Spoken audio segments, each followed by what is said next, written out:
Okay, Tom Hayes! Nice job, Tom. Thank you.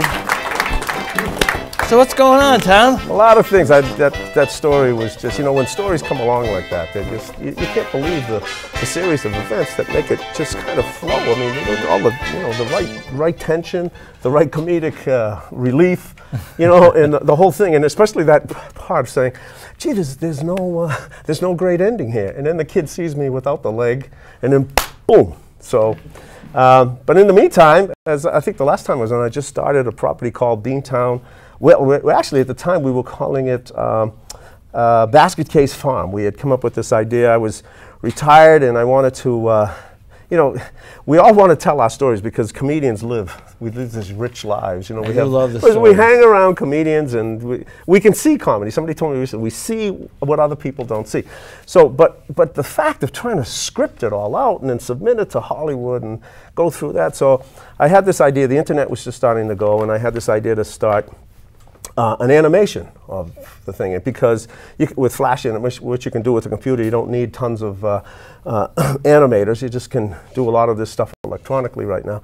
So we started that, and then my animator came in one day and said, geez, I got this great idea for a character for this Basket Case Farms. We were using vegetables as the characters, and he said, I got this idea for the Boston baked bean. And I was like, 350 years Boston's been Beantown, never been a bean.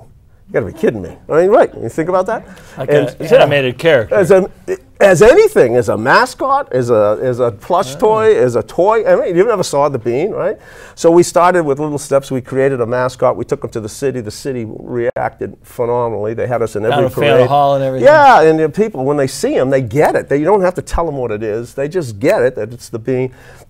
And so all of these crazy things happened along the way. And I mean, we ended up in Fenway Park. They were going to give the bean its own day. Kurt Schilling talked to us because he was developing his property, and he wanted to incorporate in the town that he lives. Our toys. We created a toy line after that. It became extremely popular with those kids. And then we ended up talking to the owners of Viacom. We ended up one of the most bizarre and significant things is we attracted Rick Siegelco, who was the producer of Thomas the Tank, Thomas the Train. Oh. The same guy, he took the product from, the property from Britain, where he developed over there in BBC, brought it to America, hired Ringo, hired George Carlin, and he's the man. He's the man that put it out, and he saw our property and said, wow, he says, I can make that as big, if not bigger, than Thomas. And so the thing has been up and down for quite a while. In fact, so it's kind of coincidental today. It's been kind of quiet because we haven't, in this economy, haven't been able to attract the investors. And today, we had our second meeting with Walmart. Really? And they're extremely interested. You have toys, you have cartoons, you got... Yeah, exactly. We've got animation. There's a website, right? There's a website. www. Yeah, beantownpals.com. And it's a great story. We had developed it. It was interesting because when we first did it, they said, oh, it's too regional. Now think of that. I mean, because what I just talked about here is that you talk about Boston has become this epicenter that the world is interested in. Look at the media that's coming out of here. And then never mind the Red Sox Nation and Patriots and all the things. But like I said, Good Will Hunting, Mystic River, you know, Gone Baby Gone, and on and on and on. The town. You know, Ben Affleck gets an Academy Award again. So there's all this interest in Boston. And so they said, well, it's too regional. And I'm like, what, regional like Cheers? You know, I mean, because the more regional you make Boston, the more specific it seems to have this crazy, amazing attraction. We should really be proud of that as Bostonians. So my thing, okay, I'm not going to argue with you. So we developed a whole line. We developed over 200 characters. Oh my God. And then we said, instead of concentrating on the Boston baked bean, we called it Beantown. And Beantown is a place where, so Rick comes along, and he has this great, of course, he's got a great mind. He's won 8 Emmys, not just for Thomas, but for other properties. And he says, well, let's make these beans descendants of Jack and the Beanstalk. He says, these are the beans that those descendants. So the storyline has led to this kind of repertory of all these crazy characters that exist in the city and Beantown. And I had this crazy idea riding my bike around Castle Island one day. It wouldn't leave my mind all day long. I kept hearing spoon, spoon, spoon, and I'm like, why? You know, what are you doing to me, spoon? All of the beans ride around on little spoons with wheels on them.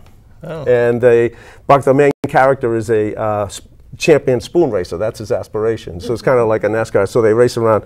And so what developed from that is Harry Potter with the brooms. Yeah, exactly. So so I don't know if the camera can get in here on this. This is one of our villain guys. Can you get in there? Does it get that at all, the people? But Too small? This guy is named Vane, and because he's he's a vampire, and he is one of the villains. If you can kind of You hold have me. 200 of these? We got 200 different characters, but of course, when we narrow the story down, we're trying. Here's his partner. This is a little. How many dinosaur. people working with you on this? Well, we had times we had 15 to 20 Wow. doing this, and so the story is developed now where the giant the giant has never really died. You know, the giant's kind of lurking around on his cloud, and so there's all this intrigue about the villains trying to always beat Bucky, and this is our pal Bucky. And Rick did some amazing animation that's on our site, and you know, amazing again what you do with computers, because we've got the computed animation there. So they're always in conflict. They're always having these battles, and these guys. Is the focus on animation, toys, or both? Or? Well, the toys, it was a lot of argument when we were doing this as to whether we should lead with the toys or anything. But it was the toys, actually having the physical toy, which caught the attention of everybody. You know, so that you've actually gone to the extent. We were producing these in China, which is the only place you can produce anything anymore. And they caught on regionally here. They caught on really, really big. And so this is what everybody says, oh my God, you guys have pushed out with this. And then that attracted Rick, who then did the animation. And of course, the next thing is, see, everything's changing so fast. We were actually in Houghton Mifflin talking to their editors and their board. And they were this close. Now, they own Curious George. They were this close to doing a deal. And a couple of weeks later, they went bankrupt. 160 years in business. Houghton Mifflin went bankrupt because the publication industry, they're reorganizing, so they'll be back.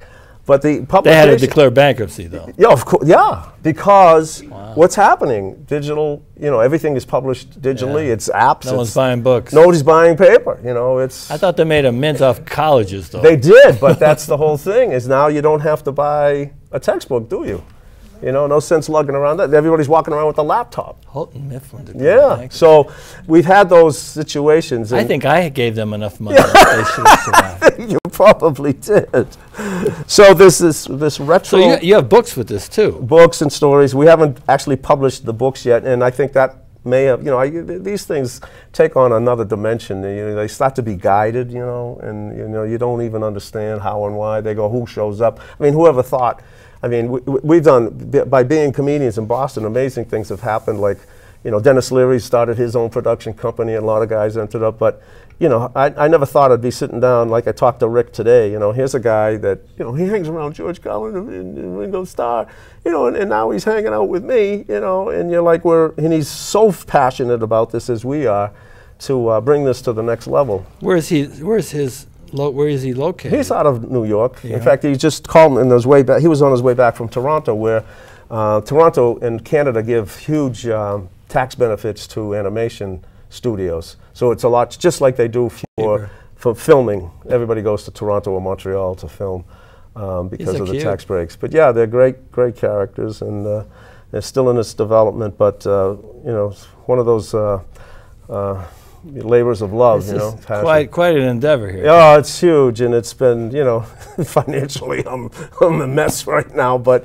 that's part of the story, you know. You know, when you hear like, when you really get into like Walt Disney's story, you know, that guy went bankrupt, you know, he put the, you know, but he believed. Everybody, it's always the same story. It'll never work. You know, and they told him not to do Snow White. They said there's too much color and it's sound, and people won't sit still. Well, when this makes you millions, I want you to remember it all started right here. All my friends, in Chelmsford. You'll be a voice. Campbell's Comedy Corner was showing your little things. And next thing you know, there it goes. You were everywhere. Mickey Mouse was bowing down to you. Well, the interesting thing is our toy designer lived right here and still lives here, right here in Acton. And so all of this stuff was done locally. We didn't go out, the creative part, and that's still the great hope, I think, for America, is that there's still a great bit of creativity here. A lot of the other parts of the world, there we go, thanks. We got to wrap it up. All right. That's Tom Hayes. Get a round of applause. Appreciate it. Thank you. Oh, it was fun. A lot of another fun. episode of Campbell's Comedy Corner. And want to thank our sponsors, Walt and Alley at ERAQ Realty Services, and Domino's Pizza. Paul Real Pal at Domino's Pizza. I got it wrong that time, didn't I? He still is good. Domino's Pizza. I know how to say that. So give him a round of applause. It's another episode. Thank you very much, audience. Great. Thank you. That was fun, man. That was really fun.